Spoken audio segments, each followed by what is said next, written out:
Let me tell you what my deep research and basically vision is. I hope there's Bigfoot. I don't think there is. I'm not telling you nothing. The aliens won't let it happen.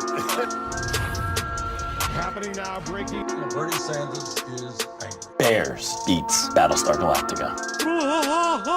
What are the tips? Give me some tips on how to work with Wes Anderson. Be ready to speak very fast and very clearly, because that's definitely one key thing. I will only tell the truth. Until you and 6 kids you barely know in wet bathing suits have surrounded 9 chimpanzees outside of a Wendy's. You probably really don't know yourself, okay? Yep. And we back. Hello and welcome. You're listening to your new favorite podcast and the best in political sports and paranormal news coverage. I'm your host, Wes Anderson, and this is In the Shed. This is episode 23, so whether you're coming back for more or finding us for the first time this week, hey, thanks for tuning in. It is bright and early Friday morning, September the 10th, and I'm in a shed in the backyard of my home in Alabama, all so I can hang out with you tools and talk about the latest headlines, stories, and rumors in the world of politics, sports, and the paranormal. So, it's a big day. It's a big day for our family. Right out the gate, I gotta let you know. Today is a banner day in the Anderson household. Because today, our eldest, my 5-year-old daughter, is the star of a parade. That's right, my babies. My 5-year-old is in a parade at 9 a.m. Central Standard Time at her elementary school as the letter Q. It's the alphabet parade. They got a marching band, and every kindergartner was assigned a letter of the alphabet. I guess they have multiple kindergartners that are the same letter because there's not just 26 kindergartners. There's like 26 kids in her class, but they were all assigned a letter of the alphabet, and they had a paper bag, like from the grocery store, paper or plastic. They chose paper to decorate with things that start with your letter, and they gave my baby the letter Q. They gave her the letter Q. And the conversation between me and my spouse, my better half, was, what are we going to decorate this vest with, this jacket for the parade that starts with the letter Q? And your boy wanted to go with, I was trying to convince her to have a QAnon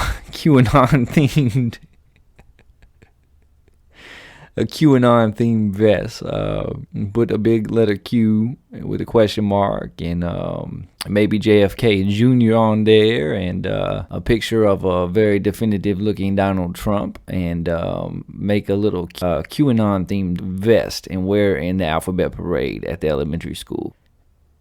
And my idea was vetoed. So my baby was the star with her vest, and it had like a queen and a quarter and a quail and a quilt, I think. Something else too, but no QAnon. You imagine if my daughter showed up to the school with a QAnon themed paper bag vest for her parade. And don't forget now, my babies, I'm in Alabama, okay? It would have been at least 2 of them teachers that would be like, that's right, baby girl, you speak that truth.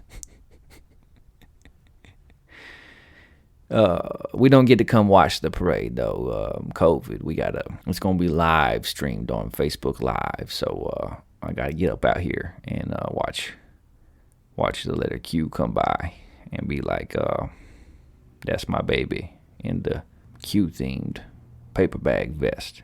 So, yeah. It's a big day. I'm proud of her, though. She did a really good job making it. She did a great job decorating it, and she was excited about it, so I'm excited for her, too. Being a parent is fun, man. It's fun. Let's see. What else is happening? What else is going on? Oh, man. Yeah, I gotta tell you about this. So it wasn't on my In the Shed with Wes Twitter account. It was my personal one, which I haven't actually even been on very much lately because I've been trying to build a community over on our show's Twitter account. But I was on my personal one, and I put out a tweet here a week or so ago about the season finale of a show that I really enjoy. It's a show you may have heard about. It's called Dave. It's a show called Dave. It comes on FXX. It's a show starring rapper Lil Dicky, who I am a fan of. The man has an incredible ability when it comes to wordplay and rhyme scheme and switching up his cadence mid-flow. But hey, he's a pretty good actor as well. Now, this is not a show for children. I do not recommend this show for your kids. Humor is a little too much and inappropriate at times, but it's very well written. It's very well acted. And it's just a show that it's a comedy. It's an over-the-top comedy. But they actually address serious issues and emotional issues in a tender-hearted way, in a very real and personable way as well. Things like watching your parents get older, things like being a good friend, things like mental health, awareness. And I found the last episode to be especially touching. It was inspiring, but it was touching. I don't want to give it away, season 2 finale, but if you watch the show, you know what I'm talking about. That last scene, Dave came through for his buddy in a way that was really cool and really neat, and I thought it was really well done. And so I put up a tweet about it, and I was like, hey, this show is a really good show. It is so well done. And the last episode of the season was really moving. And wouldn't you know it, if Lil Dicky didn't like my tweet. And Gator too. Lil Dicky and Gator, they both liked my tweet. And in fact, I was like, man, maybe I should push my luck a little bit, get one of them on the show, mention the podcast, drop a link, take a swing. You know, you never know. Might swing and miss, but you don't know unless you swing. I'm not watching the strike go by. I ain't doing that right there. I'm going to take my shot every time. I might miss, but I'm ready and I'm open. So your boy took his shot. And I mentioned 10 minutes of their time to come on the podcast. And Gator liked that tweet too. So, I'm not saying, but I'm just saying. I'm saying there's a chance. So you're saying there's a chance. That's what I'm saying. I'm saying Lil Dicky and or Gator might be on this podcast one day. We might get them in the shed, my tools. How cool would that be? That would be awesome. That would be our biggest show yet. Breaking records. A man can dream. A man can dream. So I also got to tell you this is a little bit embarrassing. I discovered something about myself at age 31 that I did not know before, and it's something that I probably should know because it's not exactly revelatory or surprising. It's just something that I had never tried, didn't know about myself, and I found it out recently. I like a BLT. I don't think there's just like a basic go-to sandwich that is better than a BLT. The way the bacon, the lettuce, and the tomato work together, especially if you have that tomato sliced properly with a little bit of salt and pepper on it, and the toasted bread, that sandwich, as the kids say, that sandwich a bop. It slaps. It go hard. I don't even know if any of those things are even said by kids anymore. But I heard kids say that before, though. And I'm hip. I didn't know I liked a BLT. I've never had a BLT until I was 31 years old. A week or so ago, we were in between groceries. I ain't have nothing to eat. I was in the cabinets. I was searching. I was like, man, we got like a few pieces of bacon, but not enough for a meal. We got some bread, but no sandwich meat. And then I seen the tomato. And it looked inviting. And I was like, I'm going to try and make a BLT. And dang, if that ain't a good sandwich. That's my go-to now. I think in the last 3 weeks or 2 weeks, however long it's been, I've probably eaten more BLTs than like the rest of the country combined. Like that's been my go-to lunch. I make 2 of them bad boys to eat them. And is good. And you're like, yeah, dude, BLTs are a good thing. I didn't know. I'm 31 years old. I had never had a bacon, lettuce, tomato sandwich before. Don't put mayonnaise on it. I don't do that. I'm not a mayonnaise fan. I find mayonnaise to be disgusting. You like it, that's okay. That's your prerogative. It's a free country. Your boy not coming near some mayonnaise. But I like the bacon, the lettuce, and the tomato. And that's a good sandwich. And it's embarrassing to admit that to you, but you in my shed, we hanging out. I'm going to keep it a buck with you. I'm going to keep you real. That's what I got going on in my life this week, y'all. That's what I've been up to. Getting ready for this alphabet parade. Having tweets liked by Lil Dicky and Gator. And eating some BLT sandwiches. Your boy living a life. Your boy living a life. All right, enough of that. Let's get to some comments and corrections from last week's show. Keystone 217, Hanobia 196, Townsend 111. We continue to grow our community on Twitter. You can follow us there at In The Shed 4. That's the words In The Shed and the number 4. But did you know that you can now follow the show on YouTube as well? You can. We now have an In The Shed with Wes Anderson YouTube channel, same name as the show, where you can find all episodes of the show. It's a great way to share the show with your friends and your family. And it's a brand new channel, so we only have like 4 subscribers. So help us out. Go to YouTube, look up our channel, and hit the subscribe button. We would greatly appreciate it. And I say we, I guess I'm using we as in the show, but it's just me shouting. I'm in the shed with a 50-foot extension cord. I am the host, the producer, all them things. We are brought to you by no one. In the Shed with Wes Anderson is brought to you by absolutely no one. It's just me. But I got a squad. We roll deep in India. And we rising on the charts, man. So help us out. Go over there and subscribe. We would appreciate it. We would also appreciate it if you would take just a minute of your time, a fraction of your day, to take out your phone, open the Apple Podcast app, look up our show, click on it, and leave us a 5-star review. Our little show is steadily growing thanks to you, our tools, our listeners, but we only have 4 reviews on Apple Podcasts. We would like to have many more, as those reviews influence the algorithms. They affect our rankings, our positioning, and with more reviews, we can get our show in front of the ears of more listeners. We continue to grow in India, France, and Denmark this week. Shout out to my friend Nick Spina of Canton, Ohio, one of my very best friends from middle school. He's been tuning into the show. Glad to have you on board, Nick. And I'm sorry about that prank that I pulled in 8th grade. Maybe we can tell that story on the show one day with your permission, of course. It was quite the prank, and I still sometimes reflect on it and think that was probably not a good choice. Glad to have you listening, Nick. Hope your family's well, bud. On our last episode, I shared about my son Malachi fracturing his elbow. I'm happy to report that yesterday, little man got out of his cast. X-rays were good. Everything's healing just as it should, so we're happy about that. On our last show, we talked about the U.S. withdrawal from Afghanistan. Since our last group of soldiers flew out, there have been reports of Christians being martyred, women being assaulted for protests, and executions of those in the LGBTQ plus community by the Taliban. There are still American citizens and allies there, and we pray that they are able to get safely home. On last week's show, I unveiled our In the Shed preseason top 25 college football poll. It had a few mistakes, and we will address those more in our sports segment, so stay tuned for that.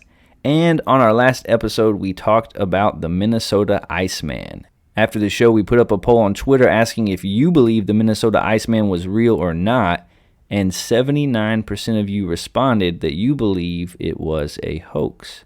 So I guess the case is closed there. That's all the comments and corrections for this week. We've got a great show for you today, but first, let's get to some listener emails. Our first email comes to us from Randy from Connecticut, who writes, Wes, I too am glad that we are out of Afghanistan. The longevity of the war was hard to fathom. Far too many lives were lost, and for what, I'm not sure. I do give President Biden credit for bringing our troops home, but I also fault his administration for the level of chaos and lack of precision in executing a plan. Your analysis was spot on.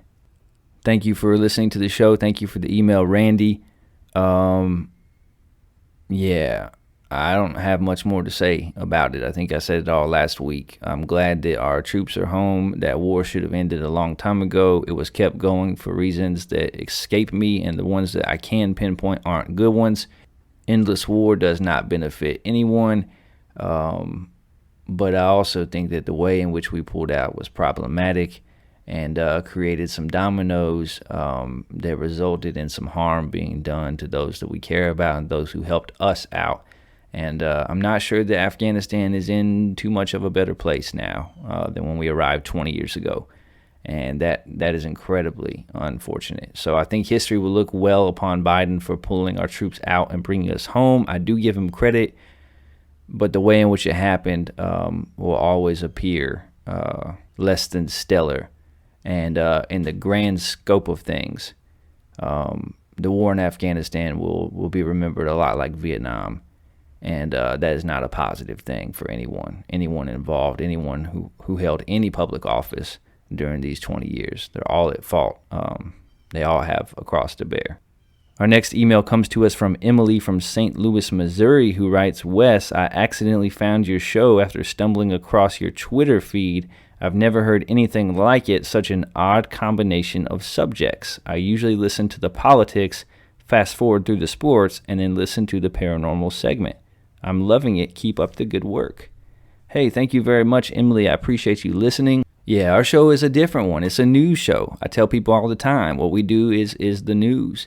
We just come from a different perspective. We don't just cover what's happening in the world. We don't just cover politics. We cover some local stories, national and international, in the political sphere. But we also talk about sports because I love sports, and we talk about the paranormal. We try to kind of have a snapshot of what's going on in all aspects of life, and we have a little something for everybody. I know some folks that just tune in for the sports. I know some folks that fast forward right to the end and listen to the paranormal news segment. We got something for everybody.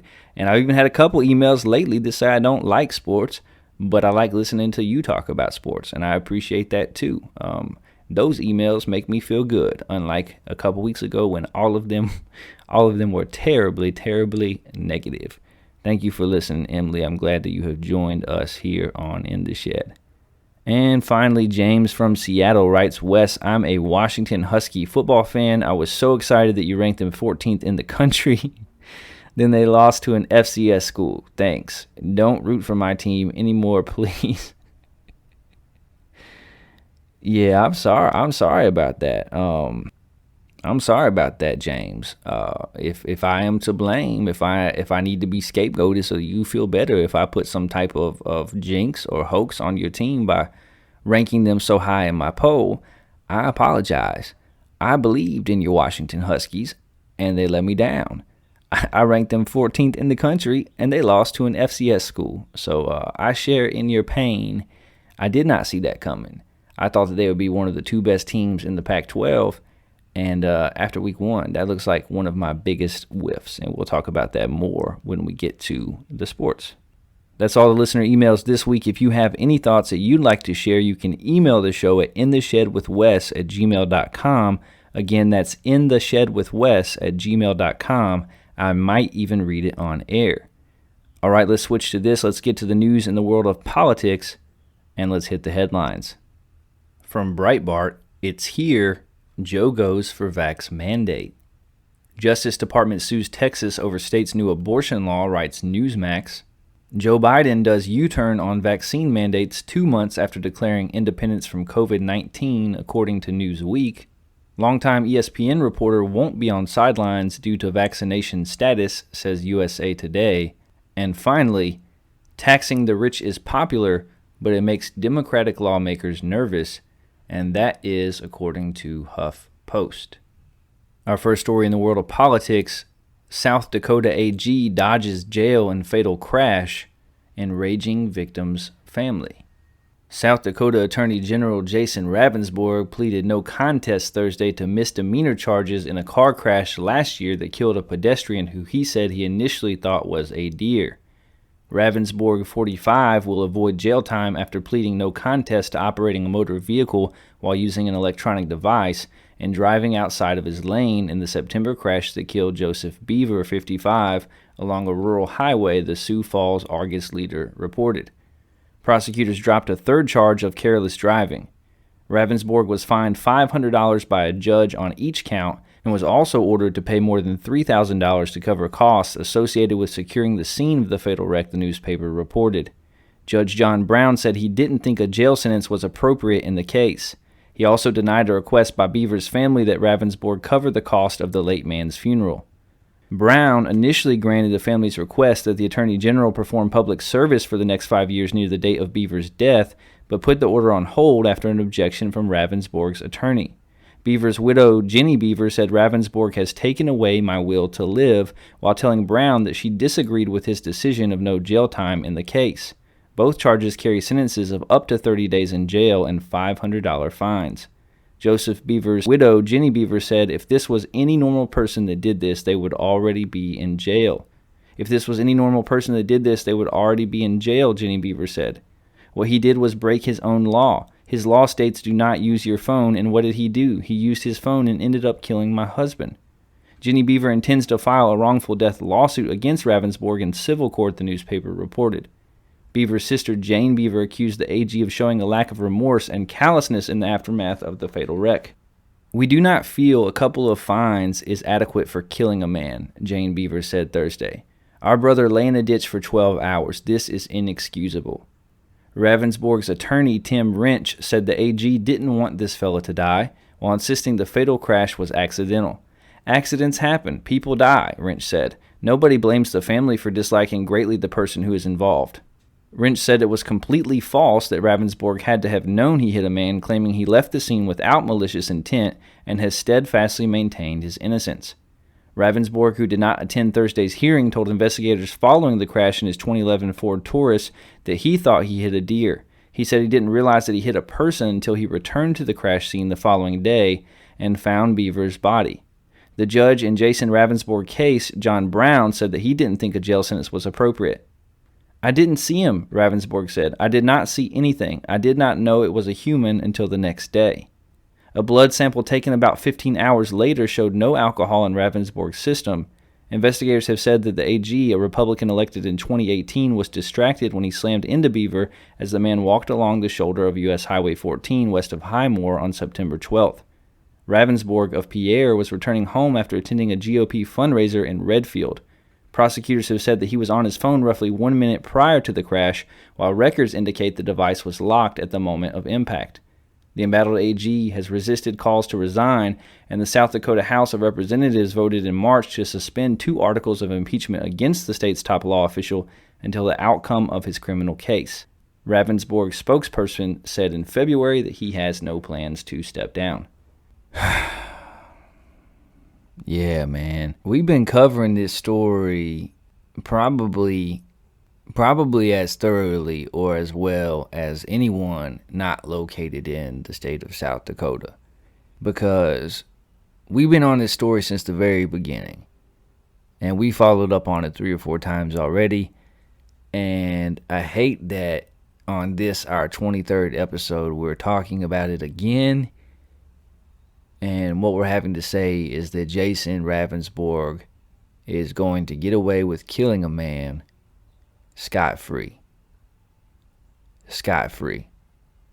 Because unquestionably, that is exactly what is happening in this case. And it's a shame. It's a sham. It's a shame. It's not acceptable. And I'm sorry for Mr. Beaver's family. And it's hard for me to understand how this story concludes like this, where the top law enforcement official in a state is on his phone, driving distractedly, veers over into the shoulder of the road, hitting a man and killing him, doesn't get charged with any felonies, has 1 charge dropped, is able to reach a plea deal in which he pays $1,000 in fines and reimburses the city for the cost of securing the scene, and then he walks away. He very well may keep his job What job in America is there where you cannot pay attention to what you are doing and kill someone, and not only do you not go to jail, but you don't even lose your job? It's a joke. It's asinine.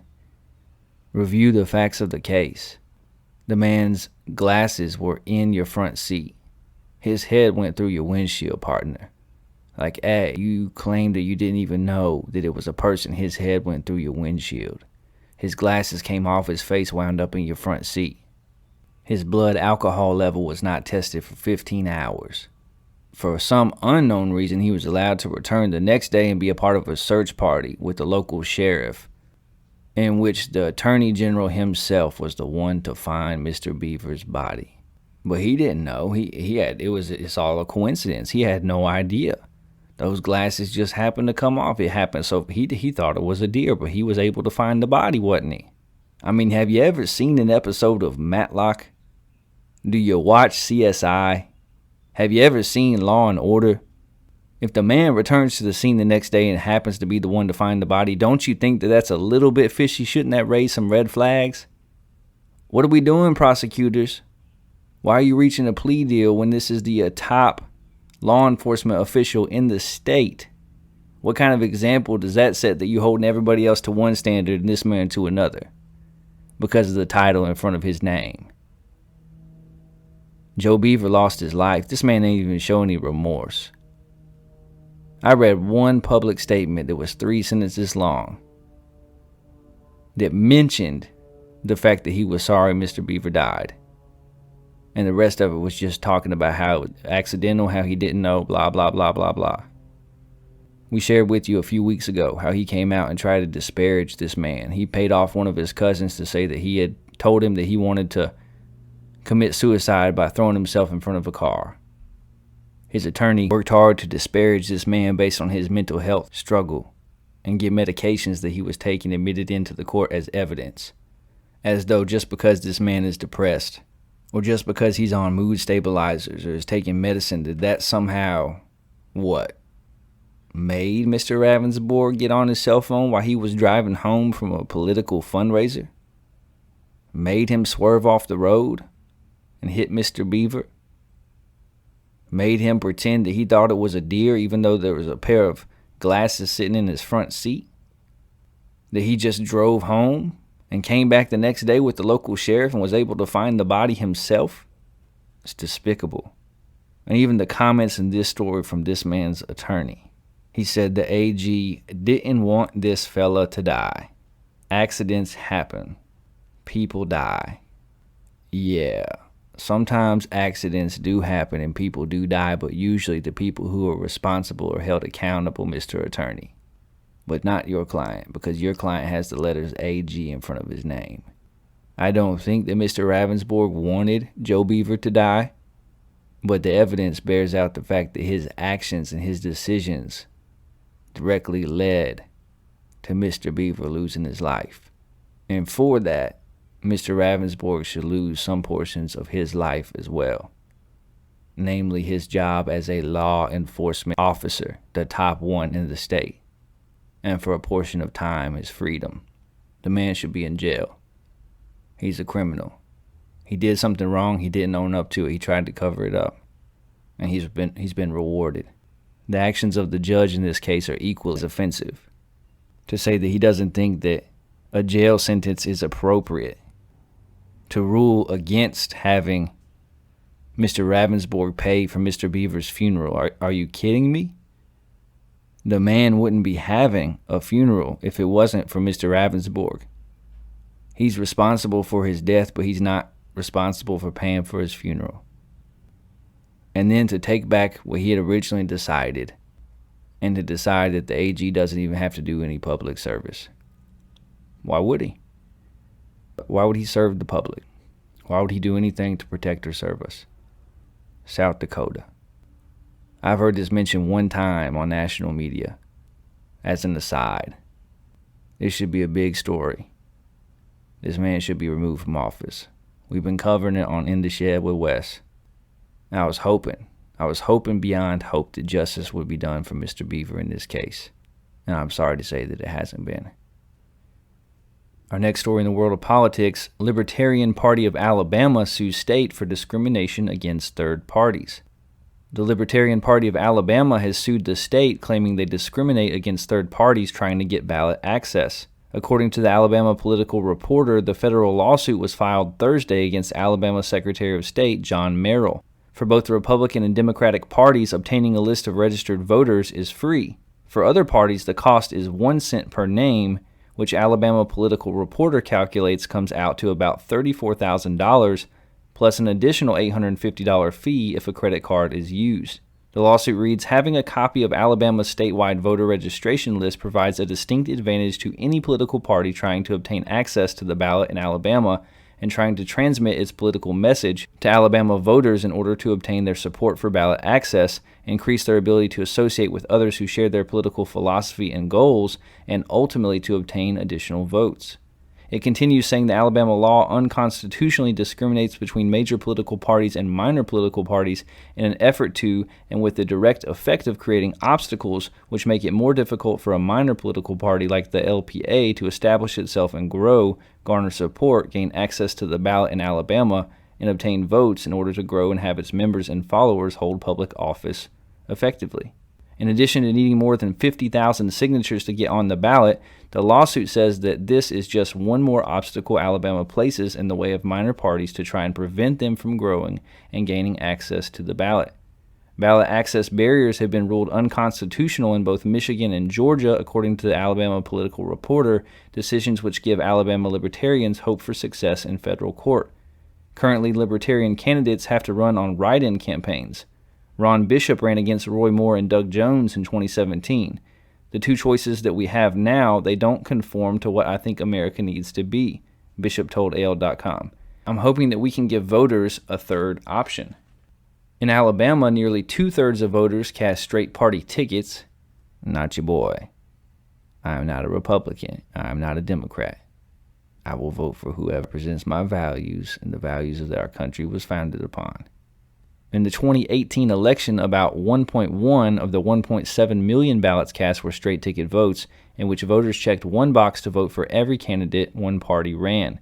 In some cases, a third party candidate can split the vote from a major party's base, clearing the way for their opponent to win. The Libertarian Party is the third largest party in the U.S., according to the Libertarian Party of Alabama. They believe the answer to America's political problems is the same commitment to freedom that earned America its greatness, a free market economy and the abundance of prosperity it brings, a dedication to civil liberties and personal freedom, and a foreign policy of non-intervention, peace, and free trade as prescribed by America's founders. We're the only political organization which respects you as a unique and competent individual, they say. So, this lawsuit is not a new one. This did not just happen. I'm reading this story because this has been before the courts in Alabama, and they're making a decision on it. But hey, I just learned about this last week. I'm sharing this on this show because this is news to me.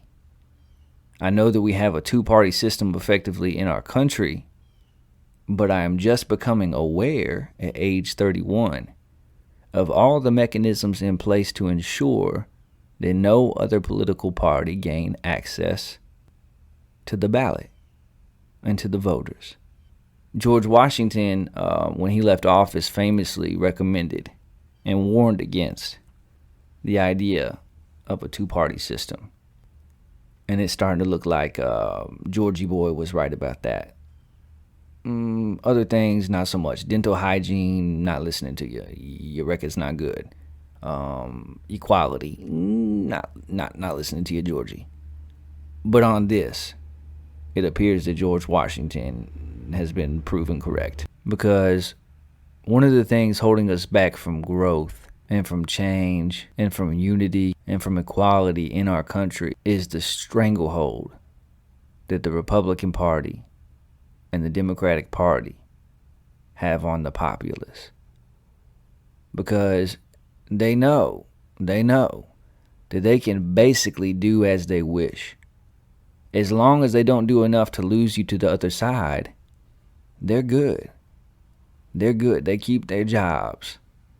They unify you around the enemy, which is the other team, They tell you what they want to hear, what you want to hear.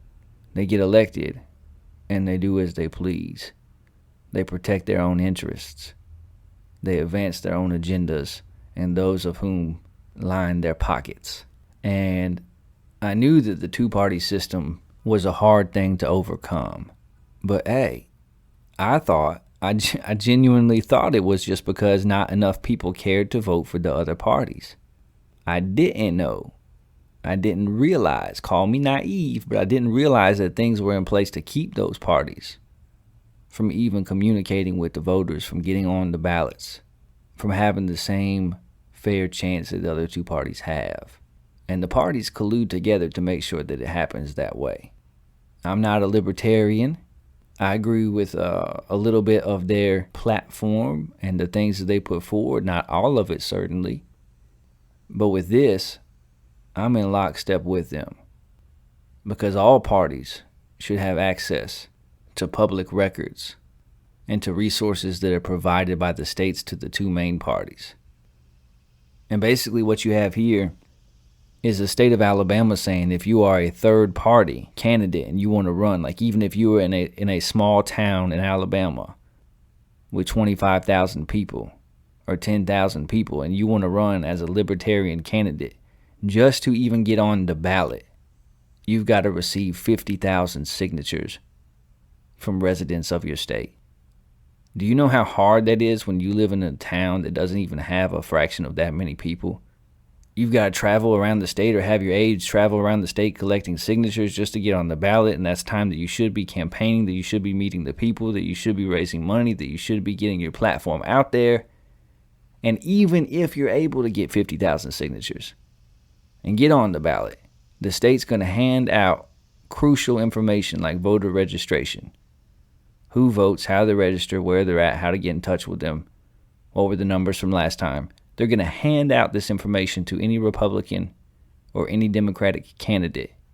But if you want it, you got to fork over $34,000. And if you pay with a credit card, another $850 on top of that. Does that not seem backwards to anybody else? Does that not seem wrong? Unconstitutional, un-American at its core? To prop up these two parties and say if anybody else wants to run from a different party, we're going to make it almost impossible. And there are other states. There are other states that require 100,000 signatures. Tennessee requires 100,000 signatures from a third-party candidate. It's crazy. It's crazy. It don't make any sense. It shouldn't be legal for these two parties to collude together against all other parties and for the government to basically insulate themselves from being voted out of a job. Because they're limiting competition and they're saying, we might lose to the other team, but then we're going to get our turn again. And we'll just swap back and forth. We'll take turns. We'll be against them. They'll be against us, but we'll work together to make sure it ain't nobody else that gets a slice of the pie or a seat at the table. And to me, that seems super un-American. And I'm just learning about it. Maybe you're just learning about it too. George Washington, not a good advice giver on oral hygiene or equality, but he was right about political parties. I think we need more than a two-party system in America, and I think that it's only right that those parties are given a fair chance to grow and to get their message out to the American people. Our next story, China will be our main partner, says the Taliban. Spokesperson says Beijing ready to invest in Afghanistan and help rebuild the country. China will be our main partner and represents a great opportunity for us because it's ready to invest in our country and support reconstruction efforts, Zabihullah Mujahid said in an interview published by Italian newspaper La Repubblica on Wednesday. He said the Taliban values China's Belt and Road Initiative as the project will revive the ancient Silk Road. He said China will also help Afghanistan fully utilize its rich copper resources and give the country a path into global markets. The Taliban also view Russia as an important partner in the region and will maintain good relations with Moscow, he added. Speaking about the Kabul airport, Mujahid said the facility is fully under Taliban control but has been seriously damaged. Qatar and Turkey are leading efforts to resume operations at the airport, he told the Italian publication. The airport should be clean within the next 3 days and will be rebuilt in a short time. I hope it will be operational again in September, he said. On relations with Italy, Mujahid said the Taliban hope Italy will recognize their government and reopen its embassy in Kabul. The Taliban took control of Afghanistan on August 15th, forcing President Ashraf Ghani and other top officials to flee the country. The group has been working to form a government, and an announcement is expected on Friday. I am no expert on foreign relations or foreign affairs, but the idea that the Chinese government will be recognizing the Taliban, helping them build relationships on a global scale when it comes to trading, and will commit to rebuilding their infrastructure, that doesn't sound like good news to me. And you throw Russia in the mix too. The Taliban is basically like, hey, do you have a difficult relationship with the Americans? Then we want to be your friends. Call us at the Taliban. 1-800-SCREW-YOU-JOE. That's 1-800-SCREW-YOU-JOE.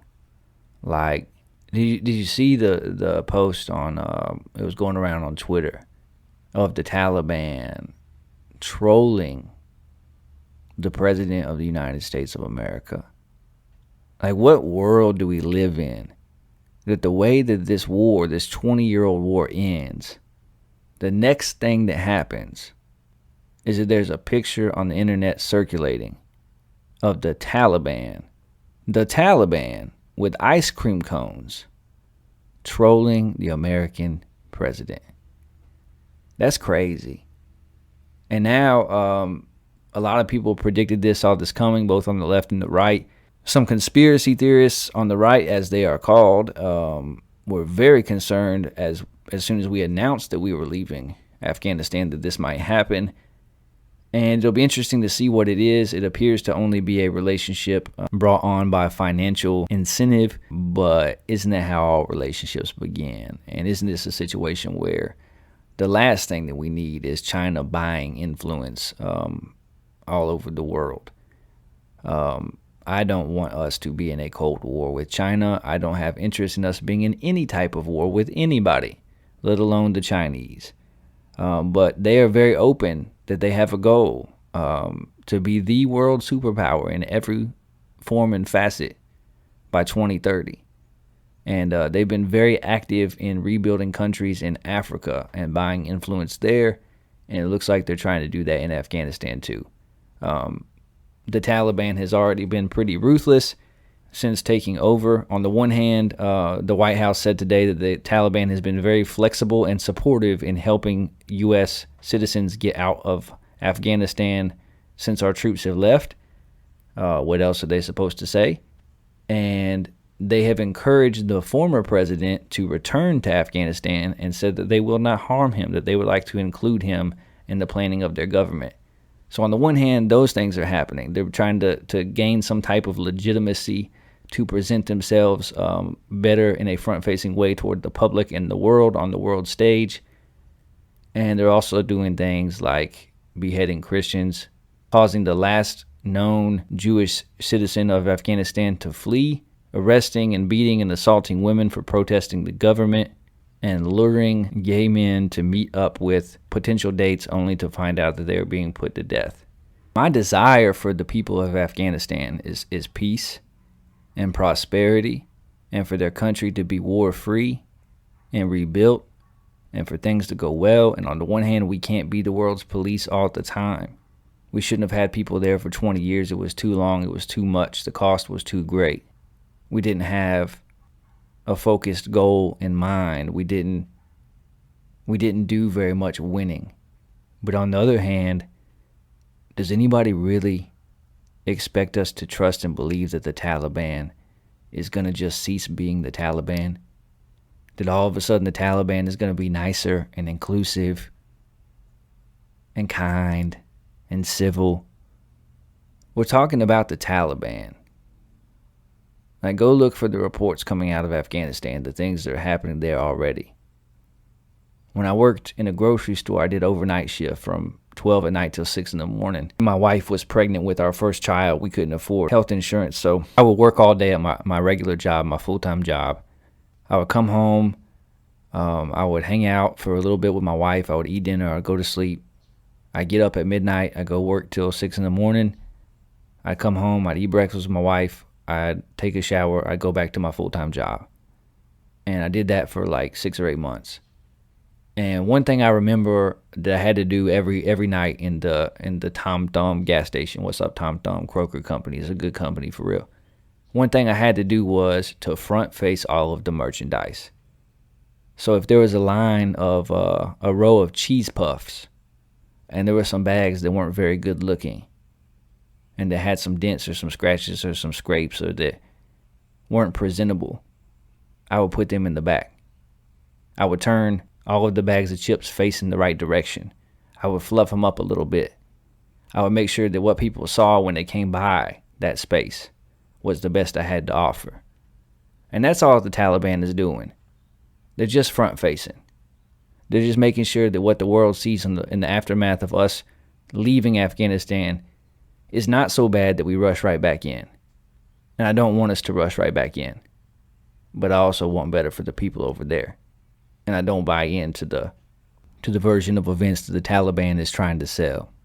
And them making partnerships and receiving legitimacy on the world stage is something that makes me nervous. And it's something that we're going to keep an eye on. What do you think? What's really happening here behind the scenes? What's the deal with China and the Taliban? What is China up to? Is it okay? Is it good? Is it beneficial for the people of Afghanistan, for their government, even if it's a government that's brutal, for them to be recognized as legitimate on the world stage so that they can engage in trade, so that their people can receive aid? Is that a good thing? Or does the risk outweigh the benefit? Let us know. Email the show at intheshedwithwes@gmail.com. I would love to hear from you. Get at us on Twitter at intheshed4 and let us know what you see. We're smarter together than we are separately. And hey, honestly, I'm a little bit worried about India. I'm a little worried about India and all this too. You know, I got love for you, India. I want to be on the billboard. Gotta say that once a show. But how's this going to play out for you guys? What difficulties is your government, what predicaments are your government going to now be in with the Taliban taking over? Let us know. Love to hear your perspective. Our last story in the world of politics, KFC opening pop-up hotel where rooms have press for chicken button. And it's not in Afghanistan either. The Taliban not getting all that fried chicken. It's not happening. KFC is opening a pop-up hotel in London where guests can order room service with a press for chicken button. The deal is running for 11 nights starting August 18th. Oh man, we missed it. When guests can check in for one night only in the so-called House of Harland, named after the founder, Colonel Harland Sanders. And yes, the promotion at 9A Club Row, an apartment building, is a nod to the number of herbs and spices. I said herbs. Herbs and spices, yeah. That's right, herbs. They got 9, apparently. In the Colonel's original recipe. The package includes a black Cadillac, the Colonel Mobile, that will pick up guests and take them to the hotel where a check-in clerk will greet them, the company said. Guests will have access to a Hot Winger arcade machine and a private cinema showing chicken-themed flicks. What kind of... What chicken-themed flicks are there? Chicken Run, that animated film. I can't think of another film that involves chickens. Has there been very many films? I mean, I'll say, Junior. Maybe that man gonna be on there. But other than that, I can't think of a single chicken-related film. Rooms are decorated in poultry themes, and guests will slip into sheets or use towels with a fried chicken motif, according to a press release about the promotion. Room rates are $154. That's actually not bad. That's not bad for a regular hotel room, to be honest with you, $154. With all the proceeds going to the KFC Foundation, which supports youth organizations.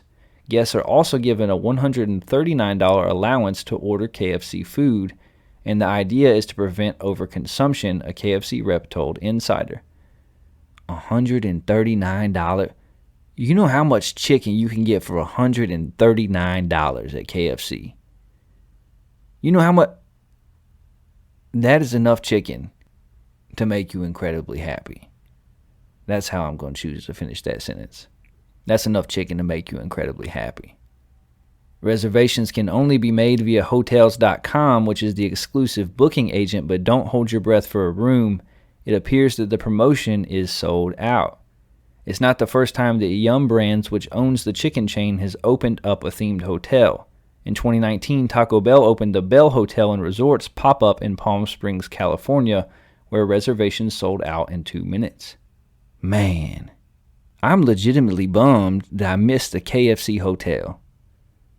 Because I've only been on 2 vacations in the last 10 years. Like, for real. That's kind of hard for me to say out loud. I just lost a little bit of my soul in saying that. I've been in the job, the field that I work in for 10 years. I've taken 2 full, actual, real, maybe 3 vacations. But hey, let me learn that there is a KFC hotel within driving distance or a short flight, and your boy's got his bags packed. And then you got an arcade system and a personal cinema for me to watch chicken-related movies, and $139 to buy all the chicken that your boy could ever want. I'm not so sure that that is a hotel. That sounds a lot like heaven. And I am a religious man. I love the Lord with all my heart and my soul and my body. But I love me some KFC. And that sounds a lot like heaven to me. I don't know if I could convince the missus to go with me, but I would probably go anyway. Like, you don't even have to go anywhere. You play arcade games, go to the movies, and eat your chicken in peace. All for like $154 a night. Like, I would consider booking all 11 nights myself. And I am not a rich man. This show does not have any sponsors yet. India's going to come through. Maybe KFC should be a sponsor. Your boy just has put in a few good words for you, KFC. You might think I'm being over the top or facetious. I actually do have a love for KFC. It is a running joke in my family that whenever all of us are together, my siblings and their spouses and our children and my parents, one running joke that we have is, hey, I heard somebody's going to KFC. Because that is a real life quote from your boy when I was trying to convince people to ride with me to KFC. And I like fried chicken, okay? I've grown up in the South. I live in Alabama.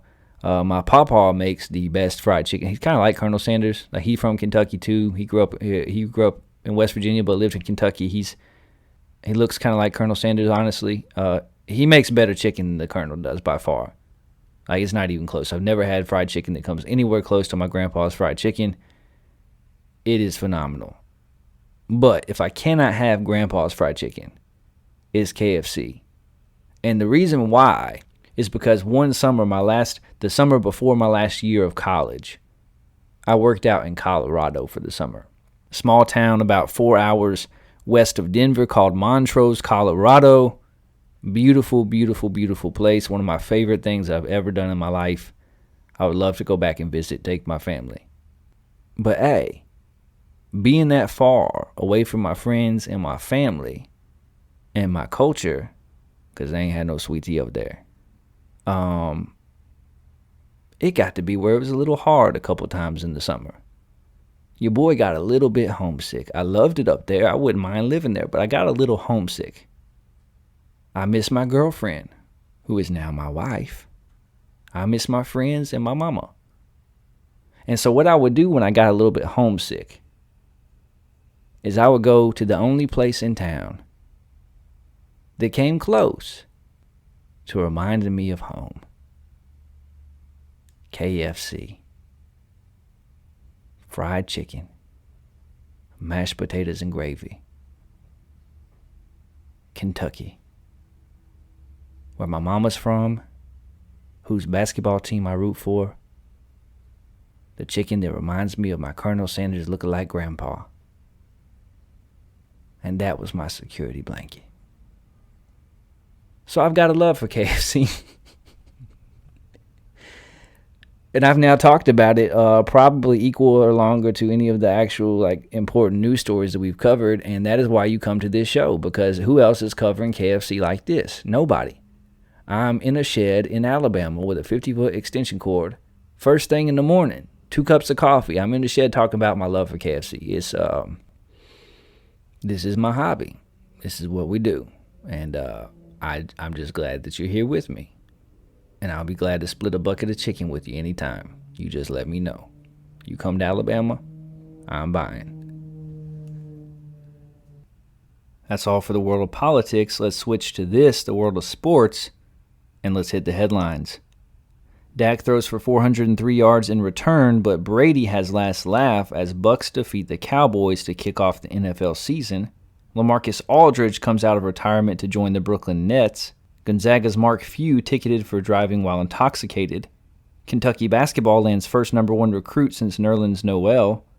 Auburn forward Alan Flanagan to miss 12 to 14 weeks with Achilles injury.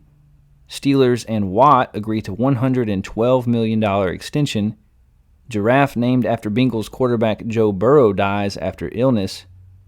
And irked Nick Saban questions Crimson Tide's intensity as they prepare for powerhouse Mercer. I'm sure the New York Mets are up to something this week, but I don't really care. We don't talk baseball on this show. Let's get to some real sports. Let's talk college football. College football is back, and it was a lot of fun last weekend. 5 FCS teams upset Division I programs, which was surprising. Alabama football is reloaded, and there were a couple of marquee matchups that took place.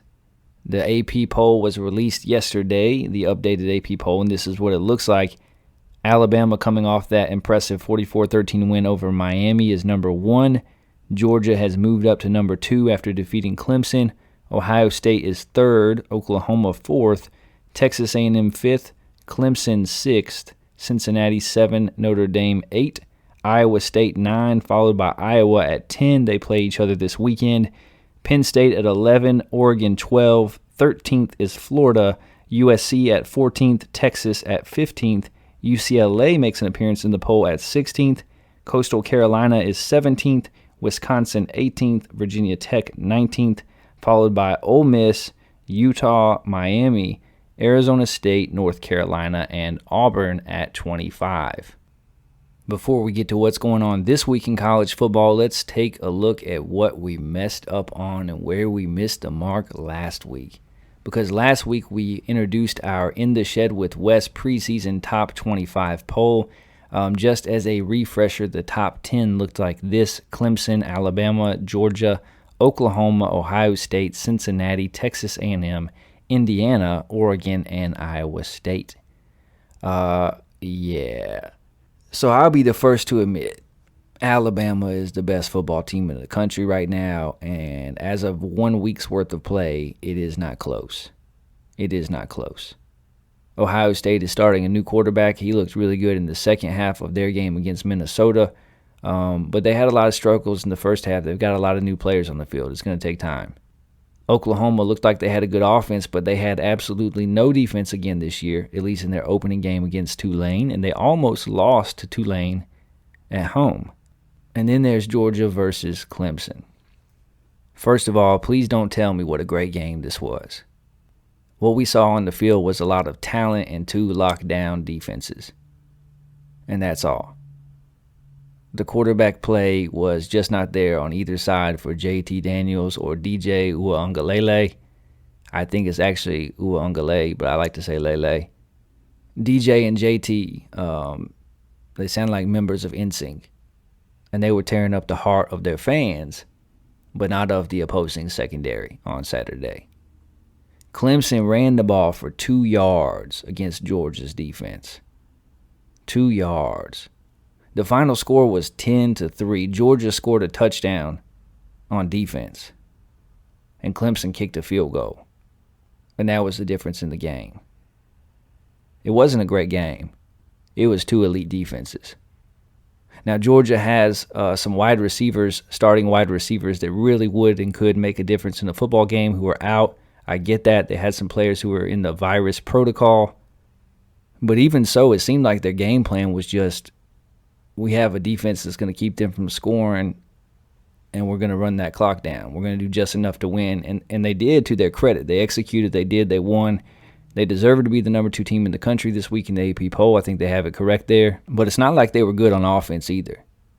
Clemson's defense returned 11 starters. They have a good defense.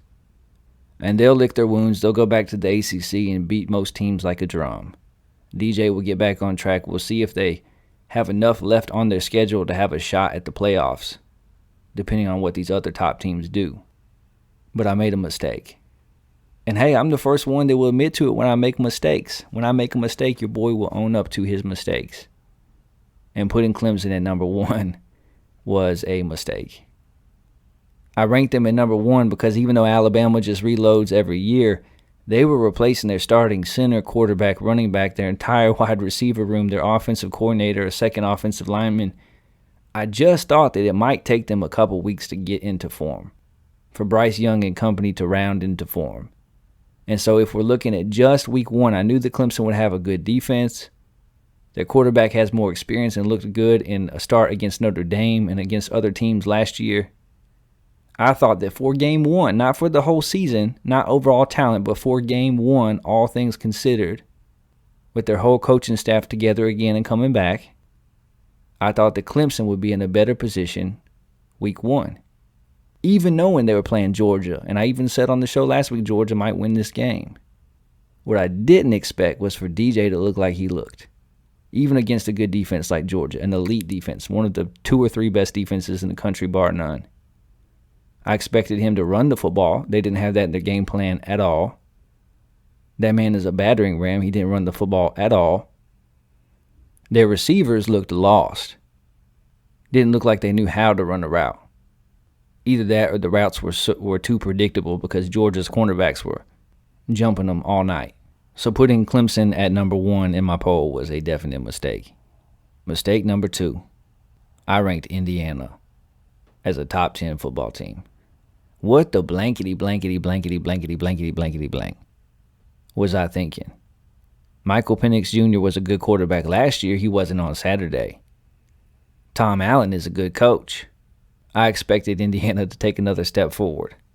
And they got throttled by an Iowa team that is now ranked in the top 10.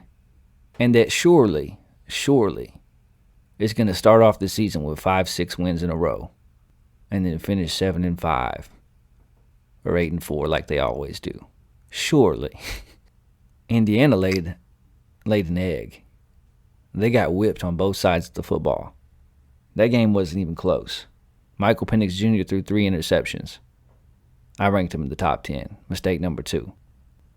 My third mistake was already mentioned by an emailer. I put the Washington Huskies at 14th overall. That was 6 spots ahead of any other poll. And then they proceeded to step out onto the field and lose 13-7 to Montana. The Montana Grizzlies, an FCS team. They scored 7 points and lost 13-7. Talk about underperforming with a size and talent gap like that, and you only put 7 points on the board. That was my third mistake. There were some things in the poll that I got right, thankfully, a few. One, I had Georgia ranked 3rd overall. They definitely look at this point to be ahead of Oklahoma and Ohio State. I had Arizona State in the top 25 at 18th. They've now joined the top 25 in the other 2 polls. I had Auburn at 21st and UCF at 23rd. Those teams both looked good in their opening season victories. And I had Notre Dame at 22nd, which I didn't get a chance to read the email. I got about 3 emails from Notre Dame fans complaining that I would have the audacity to rank them so far back. They're a top 10 team in the other polls. Did they look like a top 10 team in Tallahassee? Granted, the story of Mackenzie Milton, the quarterback that was at UCF and broke his leg, almost lost the ability to walk, let alone play football. Hasn't played a game in 2 years. Came off the bench and almost led Florida State to an overtime win. His performance was miraculous. That was incredible. I was rooting for him. But did Notre Dame look like a top 10 team, almost blowing an 18-point lead on the road to an unranked FSU team that had a losing season last year? No. As of right now, I think I have them properly rated at 22. And if you don't remember, let me give you a little reminder of how this poll is going to work. We got our top 25 poll, our In the Shed with West top 25 poll. And now that we set our preseason poll, we're not actually going to touch it until after week 4. We're going to gather actual evidence, actually look at how these teams are performing week to week, and then with proper intel, we'll adjust the rankings as needed. And I was honest with you. I just showed you some areas we're going to have to make adjustments. I get it. But let me show you why we're doing that, why we're waiting a few weeks before we adjust the polls. We had Auburn ranked. AP and coaches poll didn't. They do now. We had Arizona State ranked. AP and coaches poll didn't. They do now. The AP only dropped Clemson to 6th overall. 6th overall, even though they didn't even score a touchdown against Georgia. They're 0-1 and ranked 6th in the country. They kept Cincinnati back at 7th. They barely moved Texas A&M ahead of Clemson. Iowa and Penn State are ranked 10th and 11th. We'll find out a lot about them in the coming weeks. Iowa against Iowa State on Saturday. Penn State a week from Saturday hosts Auburn. LSU is out of the poll and UCLA is in. Ole Miss and Utah and Virginia Tech are all ranked after wins. Miami is still ranked 22nd in the country after losing 44-13. I know that they were 15th in the poll, but how do you still be a top 25 team with an 0-1 record, losing 44-13? I don't care who you play. And same goes for North Carolina, who's ranked 24th in the country after looking horrible at Va-Tech to open up the season. So rather than make reactionary adjustments week to week that don't even make sense and feel like you're forced to put 0-1 teams in a top 25 ranking just because you started them out so high, and refuse to move Cincinnati above 7th or Coastal Carolina above 17th or even to rank Liberty until they go 8-0. We're not going to play that game on In the Shed. We're going to keep it a buck with you. The parts that we got right, we'll say, hey, we got that right. The parts that we get wrong, we'll say, yeah, we was way off base. And in 4 weeks, we'll put our new rankings out. We'll make adjustments based on actual play on the field. Not where you started in the poll, not the name on the front of your jersey, or how many times you're on ESPN or ABC. Overall, the SEC had a pretty good Saturday, a pretty good week, winning all of their games except for 2 teams, Vanderbilt and LSU. Vanderbilt was one of the 5 Division I teams to lose to an FCS school. They lost to East Tennessee State, 23-3. Clark Lee has his work cut out for him like few other people in this sport. That team is bad. That team is bad. Vanderbilt has never been an upper echelon SEC team, but they lost to an FCS school 23-3. They couldn't even put a touchdown on the board. They have problems all over the field, a lack of talent everywhere. And that was an embarrassment to the SEC. I know that they bring our collective GPA up. And they've had some good basketball teams in the past. But that's embarrassing. The other SEC team to lose was LSU. LSU, who was ranked in every poll, including ours, and is out of all of them now. They went out to UCLA and they got outclassed. They got outmanned and outperformed and outcoached. And they lost 38-27. And the damning part, if you're an LSU fan, is that the same problems that they had last year persisted in this game. A lack of ability to stop the pass and the run. A lack of physicality on the offensive and defensive lines. Inconsistent quarterback play. Coaching decisions that make you scratch your head. And a lack of discipline. And Ed O is in trouble. I know it's just week 1, but Ed Orgeron, Aaron, done messed up. he's in big trouble. And I saw a lot of comparisons this week comparing that man to Gene Chizik. Because Gene Chizik won a national title at Auburn and was fired 2 years later during a 3-win season. Let me tell you something. I think Gene Chizik is a much better football coach, head football coach, than Ed O. They both won a championship by having a transfer quarterback that had one of the best seasons in college football history. Cam Newton for Gene Chizik, Joe Burrow for Ed O. They both had a hotshot young coordinator that lit the offensive world on fire. At the time for Auburn was Gus Malzahn. For LSU it was Joe Brady. They both had opportunistic defenses. But I think Gene Chizik is a better football coach overall than Ed O. I think he had better relationships with his staff. I think he made better hires to his staff. I think he had more discipline on his team. I like Coach O. I think that he's a great ambassador and representative of LSU football. Nobody loves LSU football like that man. But he's in danger of losing his job this season, which sounds crazy considering he just won a national title. Things are not good at LSU. One thing we're going to be doing all season long when it comes to college football is something that I call In the Shed Solid 7. The In the Shed Solid 7. And so the idea is each week we're going to pick 7 football games. We're going to go against the spread, keep up with our progress. The goal is all season long, after picking a total of 105 games, we want our percentage, our correct prediction percentage, to be at 53%. Because 52.5% when you're gambling on sports puts you in the money, keeps your head above water. If you are a professional gambler, if you're hitting 52.5%, you're making money. And I want to prove that we can make some money and that we know college football and we want to have some fun with it. So last week I put this out on Twitter. I didn't have a chance to get it on the show, but I put it on Twitter. And we didn't get off to a very good start, my babies. We did not. We went 2-5 on the week. We're hovering at 40%. That's a losing record and a percentage that does not put us in the money. We took Oklahoma minus 27 versus Tulane. Did not work out too well. We took Indiana plus 3.5 against Iowa, and Indiana got shellacked. I bet on Mac Brown in North Carolina at 5.5 points. That didn't work out so well. We took Baylor at minus 14 against Texas State. Didn't happen. And we took Missouri minus 15 versus Central Michigan. Also didn't work out.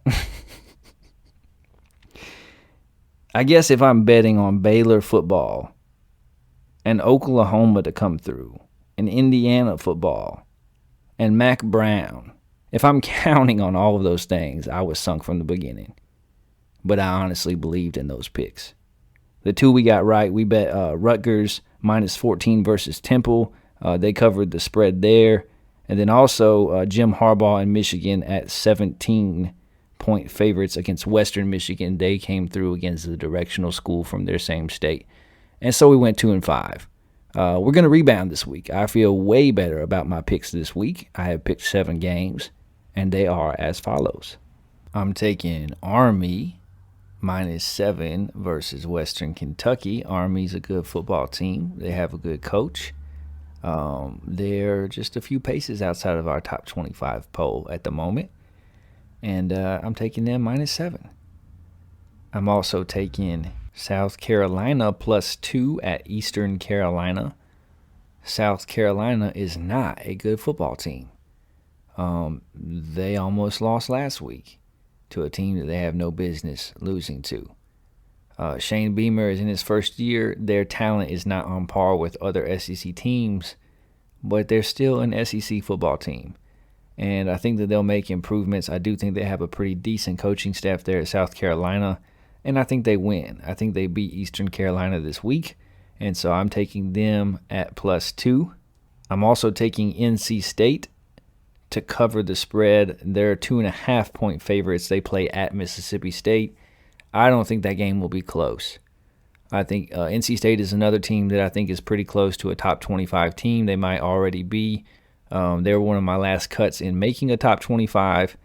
And I think that they beat Mississippi State by a couple of scores. I don't think it's going to be close. I think they covered the spread. I'm going with NC State. Another team I'm picking to cover the spread this week are the Liberty Flames, who are 5-point favorites at Troy. Liberty is a team that we ranked in our top 25 poll at 13th in the country. They've got an offensive-minded coach in Hugh Freeze, who has a proven track record. Auburn transfer quarterback Malik Willis, who is a dual threat. And I think they beat Troy. I don't think it's that close of a game. I'm going with Liberty. Also taking Oklahoma State as 13.5-point favorites versus Tulsa. New Mexico as 18.5-point favorites against New Mexico State. That's with Kentucky transfer Terry Wilson at quarterback for the Lobos. And I'm also taking the Florida Gators as 29-point favorites versus South Florida. Last week we got burned when we bet on teams to cover giant spreads. But I'm double dipping. And I'm moving my chips into the middle of the table. And I'm betting that Florida is that much better than South Florida. So I'm taking Army, South Carolina, NC State, Liberty, Oklahoma State, Florida, and New Mexico. Last week we went 2-5 against the spread. Hopefully this week we rebound. So there's your picks. You should be able to hear this on Friday night. And you should still have some time, if you so choose, to do whatever you choose to do with that information. But I'm just saying, I think we're going to get back on track this week. In addition to college football, the NFL season kicks off in fullness on Sunday. The first game, Thursday Night Football, was last night with the Patriots defeating the Cowboys. Wow, did I just say the Patriots? The Patriots weren't on the field, bruh. The Patriots ain't even playing yet. I said the Patriots. My brain auto-corrected.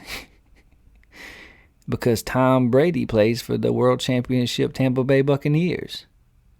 And in fact, that is who was on the field last night against the Cowboys. The Tampa Bay Buccaneers defeated the Cowboys in exciting fashion. The Cowboys made the mistake that so many teams have made. How in the world do you give Tom Brady the ball back with time left on the clock?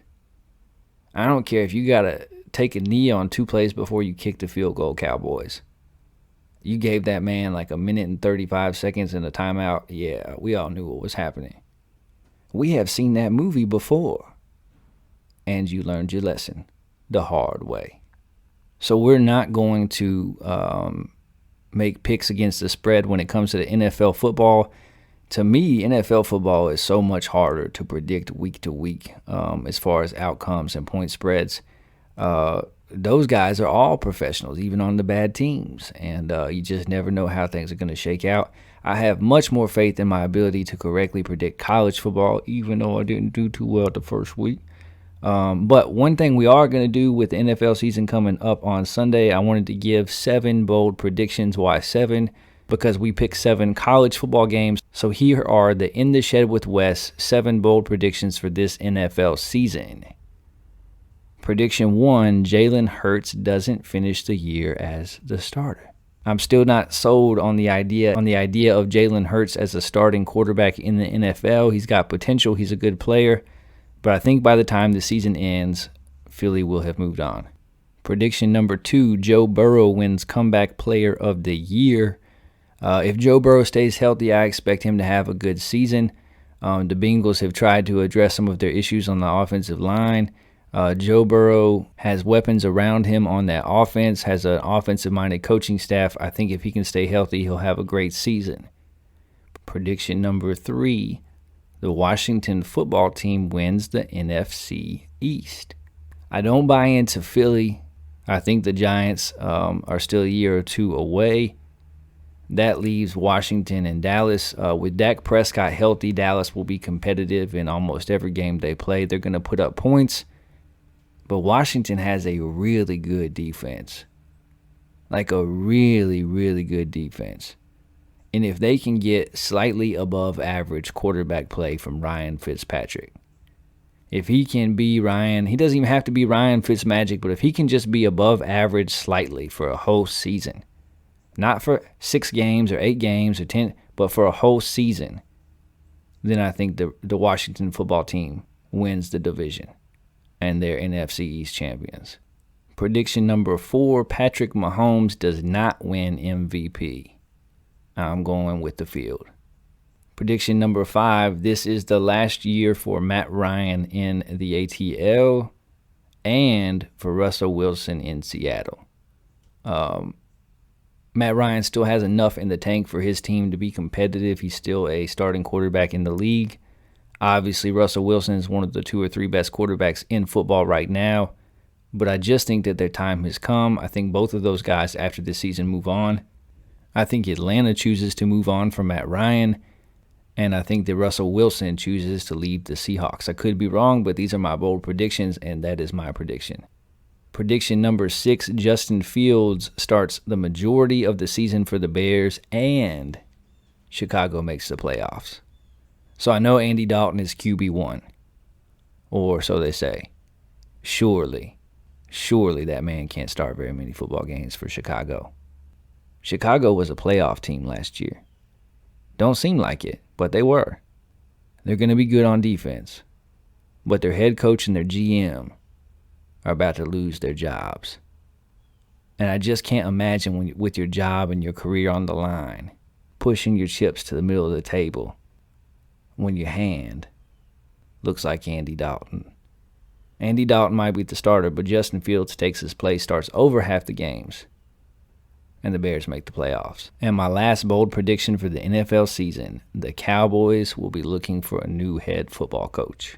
I don't think McCarthy is as terrible as a coach as he's been made out to be. For some reason, when you get to some of these markets like Dallas, you get too much credit or too much blame. I think he's a decent football coach. But I already said I don't think the Cowboys win the division. And if they don't win the division, they're going to be hard-pressed in the NFC to make the playoffs. And if they don't make the playoffs this year, after paying Dak, after paying Zeke, with a healthy quarterback, with a reconstructed and healthy offensive line, after drafting CeeDee Lamb, I think Jerry Jones might get an itchy trigger finger, and he might start looking for somebody else. So those are my 7 bold predictions. Get at me, intheshedwithwes@gmail.com, or on Twitter at intheshed4, and let me know what you think about those. Where did I go right? Where did I go wrong? Are those predictions even bold predictions, or are they lame? What do you think about them? Jalen Hurts doesn't finish the year as starting quarterback. Joe Burrow wins comeback player of the year. The Washington football team wins the NFC East. Patrick Mahomes doesn't win MVP. This is the last year for Matt Ryan and Russell Wilson with their teams. Justin Fields starts a majority of Bears games, and Chicago makes the playoffs. And the Cowboys will be looking for a new head coach. Let us know. I'd love to hear from you. Email the show at intheshedwithwes@gmail.com. That's all for the world of sports. Now let's switch to this, the world of the paranormal. And for our first story, we go to China. Woman claims she hasn't slept in 40 years. A woman in China maintains that she hasn't needed to close her eyes and go to sleep in over 4 decades. Yeah. For most of us, several days without sleep would leave us barely able to function. Yet for Li Jianying, a woman from Henan, China, the idea of falling asleep is itself nothing more than a distant memory. Now in her mid-40s, the last time she recalls sleeping was when she was a small child. While this might seem implausible, nobody has actually seen her sleep. Several of her friends and neighbors have repeatedly attempted to catch her in the act, but to no avail. They got some time on their hands in China, huh? That's pretty funny. Neighbors and friends have tried to catch her in the act, but she wasn't asleep. Incredibly, Lee's claim of having never slept in over 40 years is actually true. Ooh? Word? Well, sort of. Doctors have now determined that she suffers from a very rare condition that sees her sleeping while awake and fully conscious, meaning that she can technically be sleeping even while having a conversation with somebody. That is my dream. Give me this condition and put me in that KFC hotel room, and I will be happy for the rest of my days.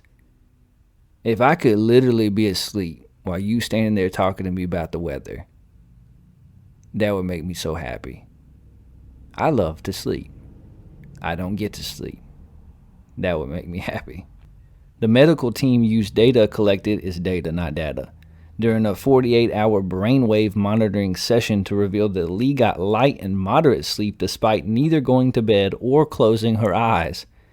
I bet Lee is a creepy individual to have around. Like, imagine this lady being your house guest and she's sitting in your recliner all hours of the night with her eyes open wide. But really, she asleep. This sleep while awake phenomenon, phenomenon, phenomenon,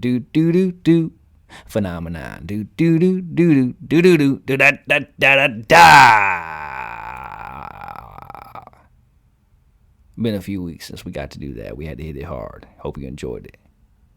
Shout out to Dave and Tim. This sleep while awake phenomenon is similar to sleepwalking. So while she hasn't technically gone without sleep for 40 years, she doesn't need to go to sleep like a normal person. As a result, she's lived a life twice as long as the rest of us. Nah, see, I feel like they could probably fix that for her if they wanted to. Like, it's probably, like, is it as simple as just taking an over-the-counter sleep aid and then she'll really be able to close her eyes and go to sleep? Like, what do you do about that? Because I can't imagine if she's sleeping with her eyes open all the time that she's ever getting, like, good, deep sleep. It's kind of like a superpower, though, to just be able to sleep. She's like a narcoleptic person, but she awake, though. It's so confusing. Tell me you a parent without telling me you a parent. Hadn't slept in 40 years. Because, hey, fam, I got a 5-year-old and a 1-year-old, and that's how I feel. I'm not even 40 years old. It feels like it's been 40 years since I've slept. All adulthood is going to sleep before you want to and waking up before you want to.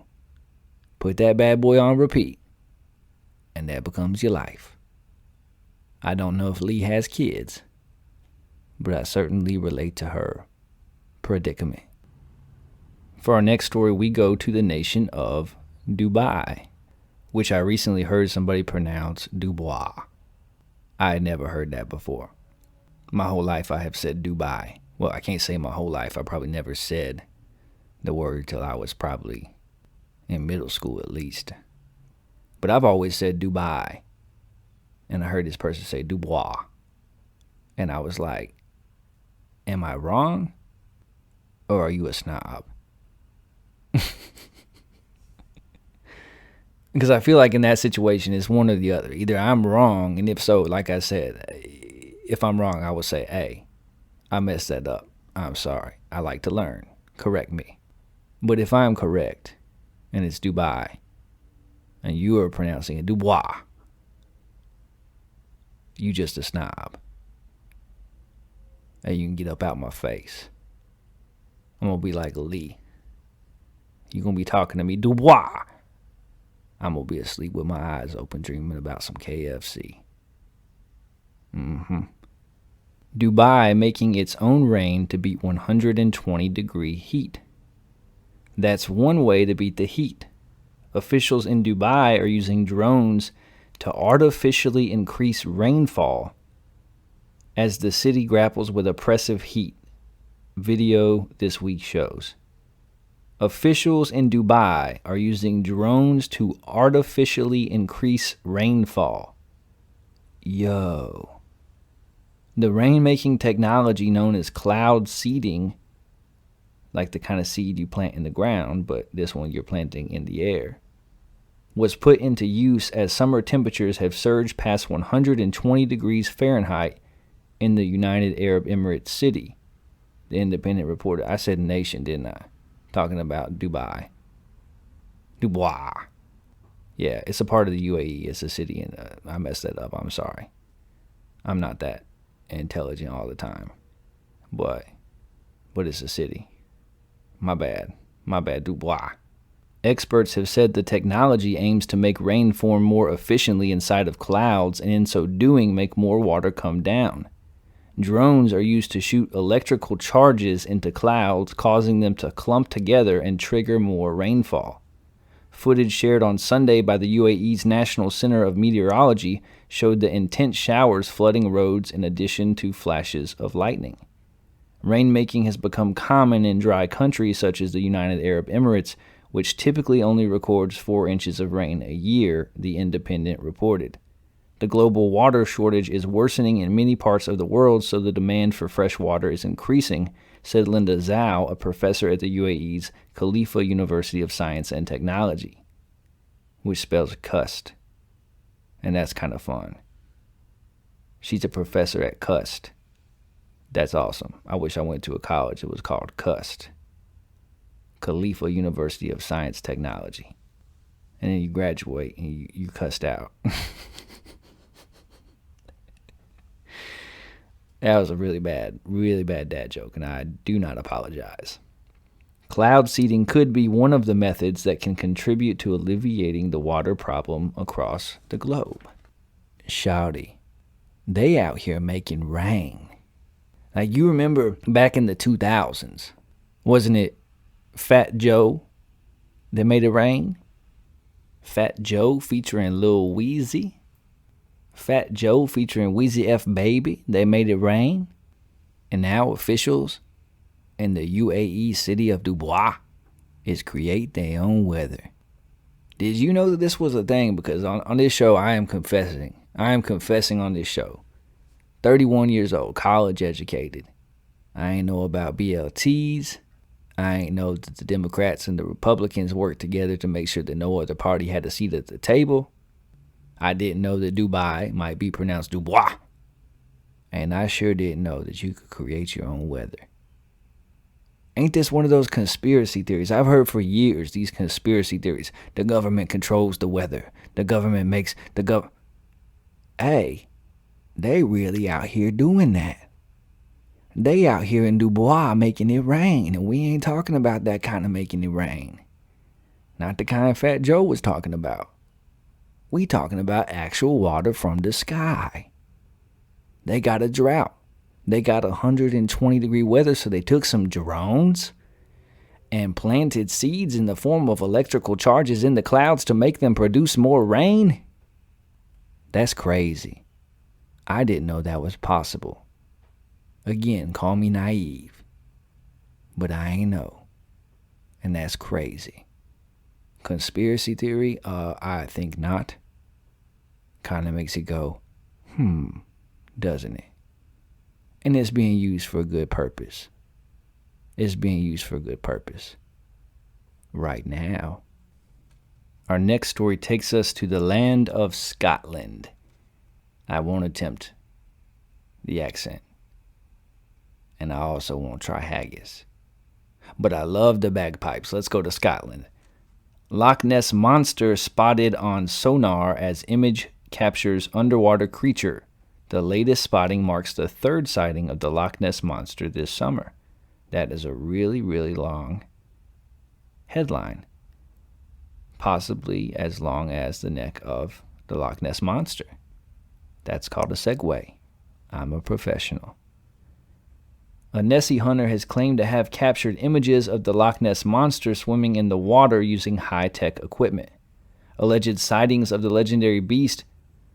You can't say alleged and then legendary in the same sentence. That's some crappy writing. Alleged sightings of legendary. You can't do that. It doesn't. The flow is all messed up and out of whack. They should say possible.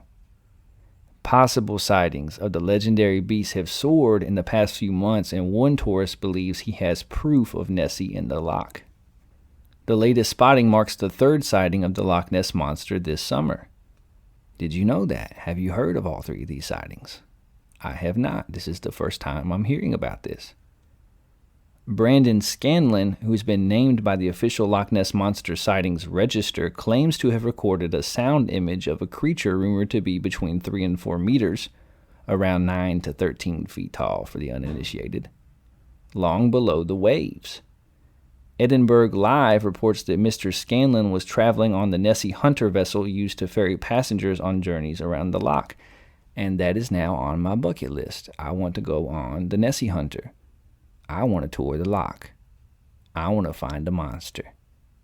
I want to make friends with the monster. I want to have him or her on my podcast. In the Shed with West featuring Nessie. Let's go. It comes after a number of reported sightings in July and August purporting to be the alleged plesiosaurus.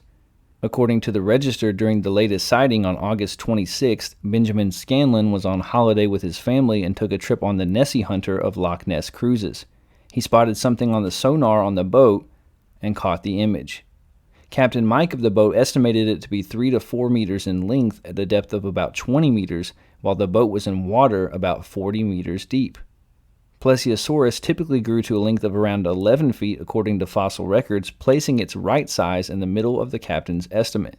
Recent sightings have included a Mr. Veacock claiming to have seen an unidentified creature rise 2 feet from the water before descending back to the PD depths while on holiday late last month. In another incident, a father and daughter claimed to have seen Nessie moving through the water while hiking nearby. So yeah, maybe the Loch Ness Monster has been spotted up to 3 times this summer. What do you think about the Loch Ness Monster? That's one of them. One of these cryptids or one of these situations where people claim that it's an animal that is supposed to be extinct, that they have different explanations. There was one not too long ago about a certain body part of a whale, possibly explaining the Loch Ness Monster. It was meant as a joke, but picked up and people ran with it, and it is not true. And you should look it up because it is interesting. I cannot talk about it. This is a family show. But that's always been one of these stories and situations where there's been so many sightings over so many years. It's a plausible place to have something that is undiscovered. That body of water can support a large creature. I don't know, maybe we should do a deep dive and have an episode on the Loch Ness Monster. I've always found it interesting. I read several books as a child about the Loch Ness Monster in elementary school. Yeah, that's probably weird, but I did. I haven't looked into it much as an adult, but I always enjoy seeing these sightings and hearing the stories. And I don't know, it's just me. I think it's plausible. I think it's a possibility. Don't know what it is, but I think it's a possibility. Maybe I'll put it out there on Twitter and see what you think. Do you think the Loch Ness Monster is real? What is your explanation for it? And we'll find out together.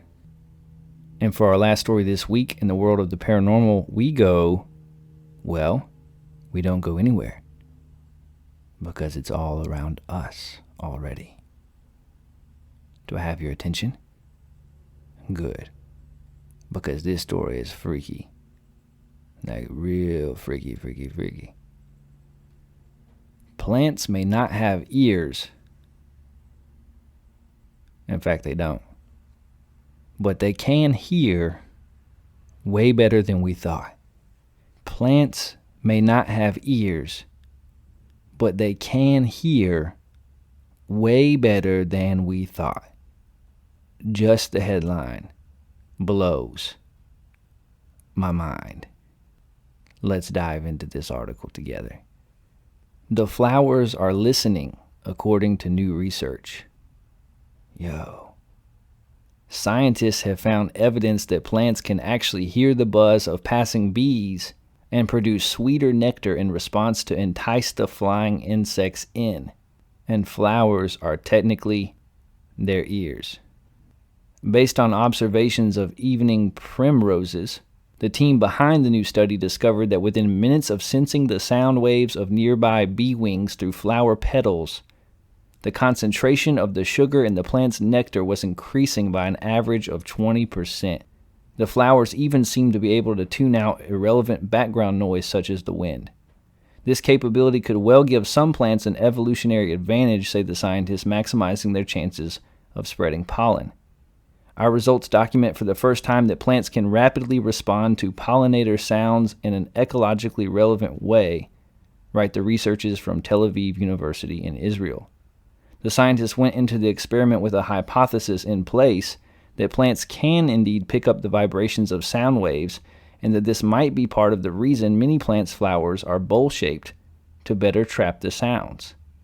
Across several experiments involving more than 650 evening primrose flowers, nectar production was measured in response to silence, sound at 3 different frequency levels, and a recording of the buzzing noise made by bees. Sure enough, both the field recording of buzzing bees and the low-frequency sounds that closely matched the recording were enough to change the mix of the nectar in just 3 minutes' time. The silence and the high and mid-frequency sounds had no effect whatsoever. The team also tried the experiments with plants that had some flower petals removed. No change in nectar production was noted, indicating that it is indeed the flowers that have the job of being the ears. These lab tests were also backed up by observations made by the team in the wild. Plants have plenty of interactions with animals, and animals both make and hear noises.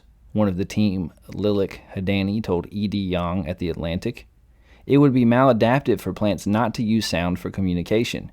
We tried to make clear predictions to test, and were quite surprised that it worked out this well. Pushing out sweeter nectar means that bees may well stay feeding for longer, increasing the chances that they'll pick up pollen and also making it more likely that the insects will return to flowers of the same species in the future. This sweetness boost needs to be timed perfectly, though, to make it worth the flowers' while, and that's exactly what seems to be happening. As yet, the work hasn't been peer-reviewed, and it's not clear precisely how the vibrations are being decoded and turned into a trigger for sweeter nectar production, but it's an intriguing first step into the study of how plants react to sounds around them. We've already seen past research into how plants respond to touch and daylight, and now we can add acoustic vibrations to the list. Next, the researchers want to look at how plants might respond to other sounds in animals, including humans. Some people may think, how can plants hear or smell? One of the study authors, Maureen Viets, told National Geographic. I'd like people to understand that hearing is not only for ears. The research has been published on the preprint server, BioRix. If this ain't the coolest, but simultaneously the creepiest thing that you've heard all day, then I don't know what you've been up to. Plants can hear, bruh. These plants heard the sound of bees' wings buzzing together. These plants heard the sound of bees buzzing and sweetened their nectar to attract the bees. This lady scientist talking about, I want you to consider that hearing is not just for the ears. Yo, what a quote. What a quote. That's on some deep level type stuff right there. Hearing is not just for the ears. We all laughed when M. Night Shyamalan made that movie starring Mark Wahlberg where you watch for 2 hours to figure out that after all, the villain the whole time has just been the trees. Spoiler alert. We laughed. We laughed at M. Night, only to find out in the year of our Lord 2021 that that movie starring Mark Wahlberg was a documentary. It was a documentary, my babies. Plants can hear. How am I supposed to go about cutting my grass tomorrow? I'm going to be thinking about that grass and what it is communicating to each other.